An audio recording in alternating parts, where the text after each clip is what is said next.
एक बार पार्वती माता भगवान शिव शंकर के साथ पद यात्रा पर विश्व भ्रमण के लिए निकली।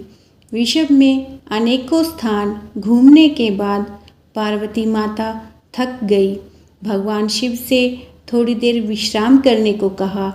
फिर भगवान शिव और माता पार्वती विश्राम करने के लिए एक पीपल के पेड़ के नीचे बैठ गए।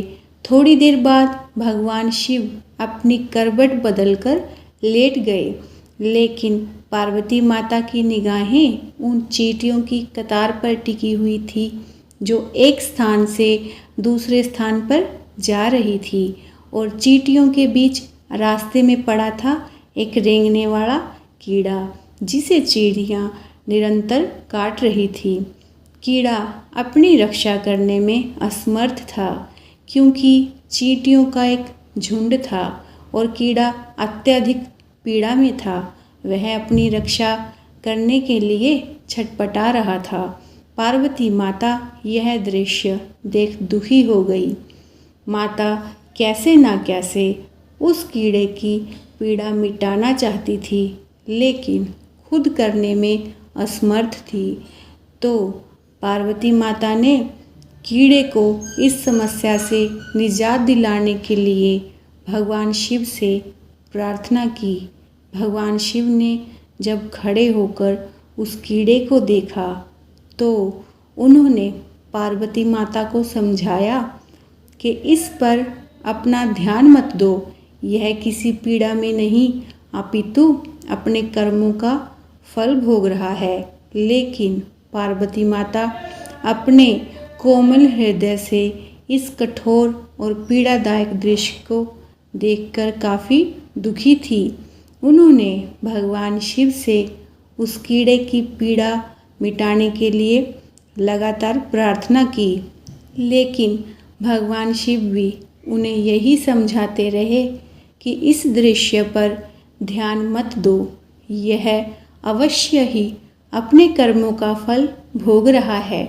भगवान शिव ने इस समस्या से छुटकारा पाने के लिए माता पार्वती को वहाँ से कहीं दूसरे स्थान पर चलने को कहा ताकि उसका ध्यान वहाँ से हट सके, लेकिन माता पार्वती ने भी हट कर रखी थी। वह बोली, जब तक इसकी पीड़ा नहीं मिटेगी मैं यहाँ से नहीं जाऊँगी। अब भगवान शिव को माता पार्वती की हट के आगे मजबूर होकर उस कीड़े की पीड़ा मिटानी पड़ी। भगवान शिव बोले, पार्वती ठीक है, मैं इसका कष्ट मिटा रहा हूँ। अगर बाद में यह कुछ गड़बड़ करे तो तुम मुझे दोष मत देना। माता पार्वती ने कहा, ठीक है महाराज, पहले आप इसका कष्ट मिटाएं। फिर भगवान शिव ने अपनी शक्तियों से उस कीड़े को राजा, चींटियों को उसकी प्रजा और उसके लिए एक बहुत ही सुंदर नगरी बना दी जिसमें राजा का आलीशान महल था।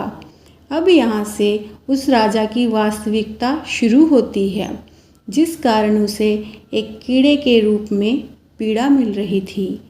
अब जब सब कुछ बनकर तैयार हो गया था, तब भगवान शिव ने राजा से कहा, भाई अब तू अपना राज पाट संभाल, हम चलते हैं। लेकिन राजा अपने व्यवहार से बड़ा ही घमंडी और एक चरित्रहीन व्यक्ति निकला। उसने माता पार्वती की सुंदरता पर मोहित होकर उनका हाथ पकड़ लिया और भगवान शिव का यह कहकर अपमान किया है कि तू एक योगी, बन बन भटकने वाला, एक साधारण सा ब्राह्मण, भला तेरे साथ यह सुंदर स्त्री कैसे रह सकती है? इसकी जगह तो मेरे महल में है, जिसे मैं अपनी रानी बनाऊंगा। इतनी सुंदर स्त्री एक राजा की रानी ही बन सकती है, ना कि एक साधारण से योगी की, जिसे ना अपने आज का पता है ना कल का। अब मेरी बात सुन और यहाँ से चुपचाप चला जा, यह तो मेरी रानी बनेगी।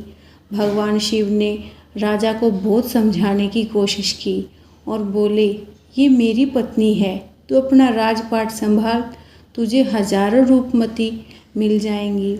भगवान शिव ने उसे खूब समझाने की कोशिश की, लेकिन राजा अपनी जिद पर अड़िग रहा। तो भगवान शिव ने कहा, ठीक है राजा, तुम इसे अपनी रानी बना लो, मैं चलता हूँ। यह बात सुनते ही माता पार्वती भगवान शिव के चरणों में गिर गई और बोली, स्वामी, आप मुझे इस दुविधा में छोड़कर कैसे जा सकते हैं? भगवान शिव बोले, पार्वती, मैंने तुम्हें पहले ही कहा था कि मैं इसका कष्ट मिटा दूंगा, लेकिन बाद में अगर यह कुछ गड़बड़ करता है तो तुम मुझे दोष मत देना। माता पार्वती, हे नाथ, मुझे क्षमा करें जो मैं कर्म सिद्धांत को नहीं पहचान सकी। अब मैं समझ गई, यह घमंडी और चरित्रहीन मानव अपने पिछले जन्म के कर्मों का फल भोग रहा था। इस क्रूर मानव ने अवश्य ही अपने जीवन में अनंत पाप किए होंगे, जिसका दंड इसे इस कीड़े के रूप में भुगतना पड़ रहा है। भगवान शिव प्रसन्न हुए कि चाहे पार्वती ने जिद करके ही इसका कष्ट मिटाना चाहा, परंतु अब वह कर्म सिद्धांत को समझ चुकी थी। फिर भगवान शिव ने अपनी शक्तियों से परिस्थितियाँ पहले जैसी कर दी। राजा को वही कीड़ा और प्रजा को वही चींटियाँ बनाकर उसके कर्म सिद्धांत को उसके हाल पर छोड़ दिया। अब माता पार्वती भी राजी राजी भगवान शिव के साथ अपना भ्रमण पुनः आरंभ करने के लिए चल पड़ी।